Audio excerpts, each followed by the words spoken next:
Welcome back to the 50 State Cold Case Spotlight. Today we are in Michigan for day 4, and I will be spotlighting the case of Bernice Onisko. In March of 1937, Michigan law enforcement seemed to be dealing with a series of attacks that were targeted towards women in Detroit, and they were already investigating 33 attacks on women since the first day of the year and had rounded up 5 suspects in connection with those crimes.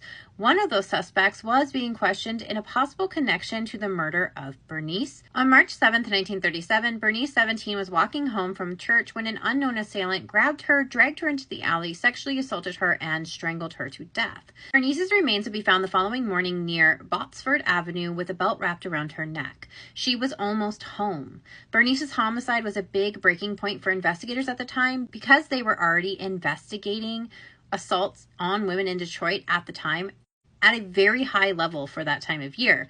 But now they had an assault that escalated to a homicide, and investigators admitted to reporters that they were without tangible clues as to who was responsible for Bernice's murder. Bernice's mother, whose name is reported in some papers as Cornelia and some as Cecilia, spoke to the Kalamazoo Gazette shortly after Bernice's remains were found and said that her daughter was taking business courses, working in a box factory, and was, quote, the best girl in the world. She never went to dances or parties. The only place she ever went was to church, unquote. Just a few days after Bernice's remains were found, her mother received a handwritten note confessing to the murder of Bernice. This note explained to Bernice's mother that he only killed Bernice because she bit him during the attack. The letter went on to say, quote, when you get this, I will be out of the state. What I can just say is amen. Investigators were able to lift a fingerprint from the letter, and they used recent election rolls to compare the handwriting. In May of 1937, investigators told the Detroit Free Press at the time that they believed the letter was sent by someone mentally deranged. At the same time, in that May, they also had a suspect that they had arrested that was 24 years old and who lived in the same area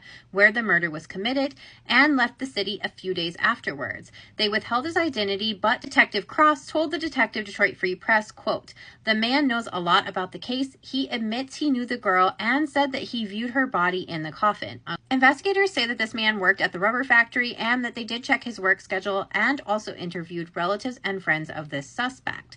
Investigators say that they were told during one of these interviews that the suspect told a friend that when police start looking for me, quote, establish an alibi for me. We don't really know what happened from there with the suspect. We do know that they have kept his name sealed and that they questioned hundreds of people because this was a high-profile case and the community demanded answers. But despite all of that, Bernice's case has never been solved, and there are many that say that it likely never will, but I don't believe that. Investigators did a lot of work in the very beginning, and there might be answers that we are just not seeing, and there may be someone out there that holds a key to solving this case, and that's why we continue to share her face and her case. Thank you so much for taking the time to get to know Bernice today, and don't forget when you see those missing and murdered posts on social media to hit like and share, because every time we share a face, we do get closer to solving a case.